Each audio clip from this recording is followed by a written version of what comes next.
Hey everyone, I'm going to show you how to repair a perished float from the water or the coolant level sensor. It's at the time that it does happen, and Porsche want to charge $400 for this sensor where it's really only the float that is the issue. And the only part you need to get from the actual float itself is the magnet that's from the top of it. On making the new float for the coolant level sensor here for the 928S4. Okay, this was the original one, which obviously has perished beyond belief, which made it not work. That's actually the magnet from that that float there.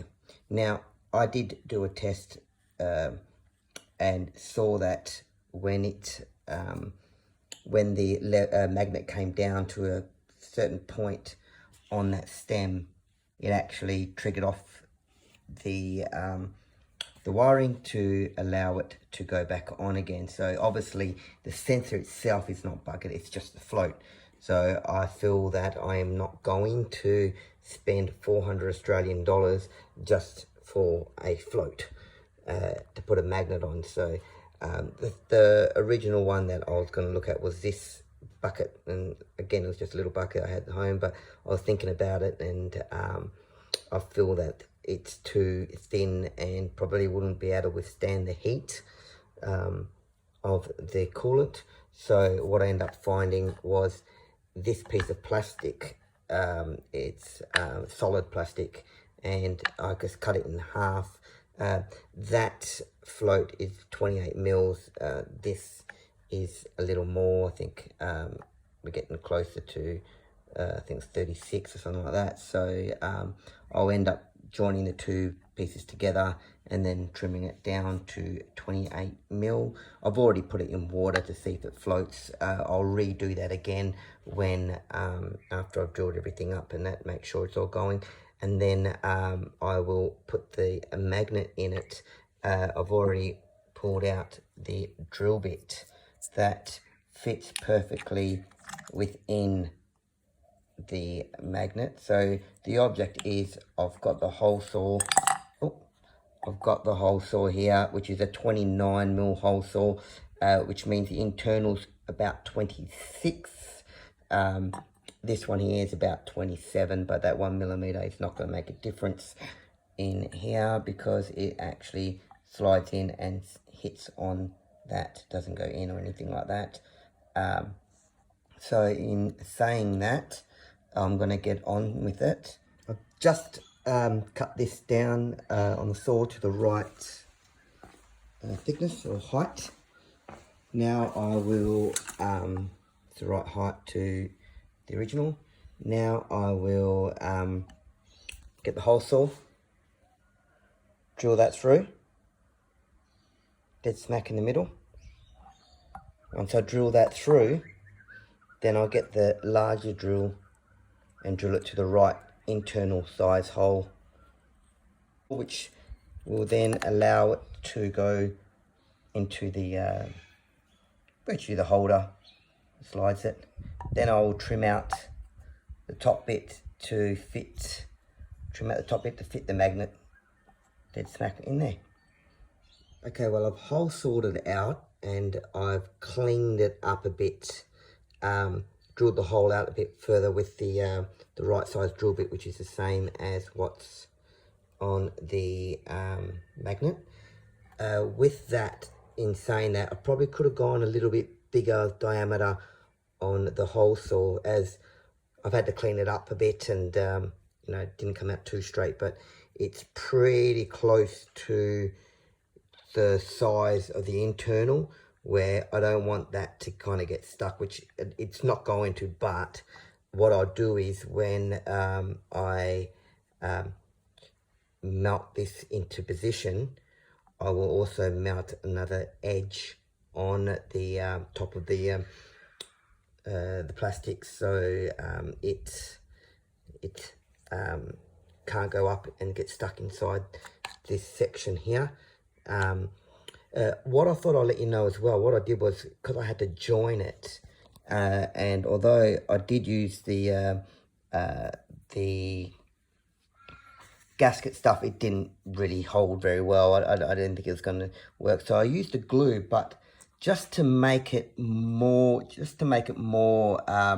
stronger, I got my soldering iron and I pushed down and melted into ridges, and then I used the melted plastic to virtually glue the two pieces together. So really, it's actually the glue that's been, it's actually the plastic that's melted into the plastic, which has kind of made it stronger, and that won't come apart.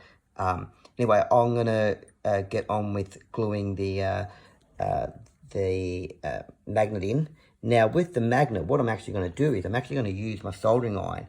I'm going to open up the actual hole just to rebate it into position, and then use the melted plastic to melt it back over the top, and then that way that's in its position, holds up, and then the magnet's in within the hole. That's my plan for it, and we'll see how it goes. Okay guys, so what I'm doing here is, I don't know if you can see it, but I've got the plastic. Now I've put the drill bit into the plastic.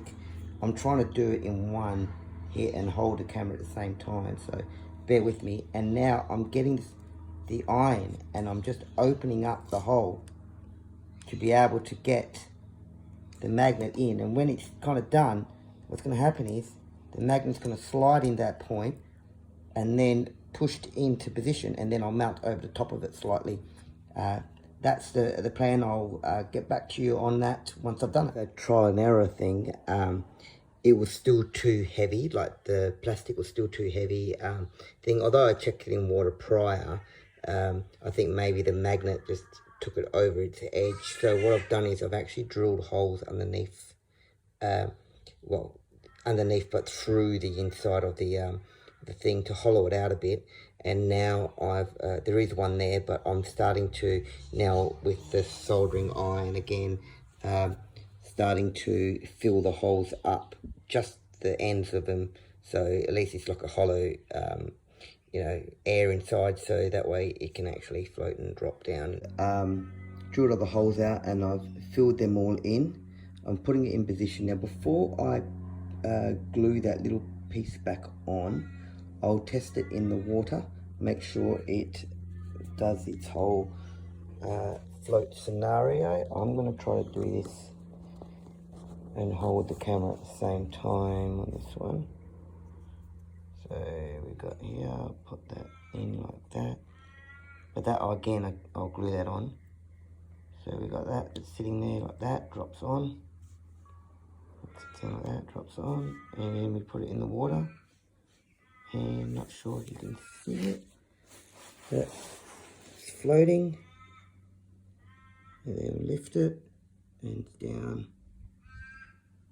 So what I've done is, because I've made it to the exact point of where the other one lands, the magnet should technically be at the exact point of where it triggers it off.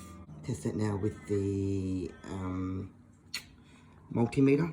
Make sure that works. Okay, so I've got the float in the water and I've got the multimeter set up for like a beep to happen once it comes out of the water at the right level. We'll try that now and see whether we've got a working coolant level sensor.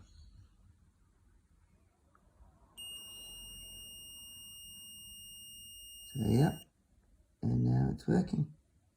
And that is how you fix a coolant level sensor where it was going to cost me $400 from Porsche, Australian dollars from Porsche, to get a new one,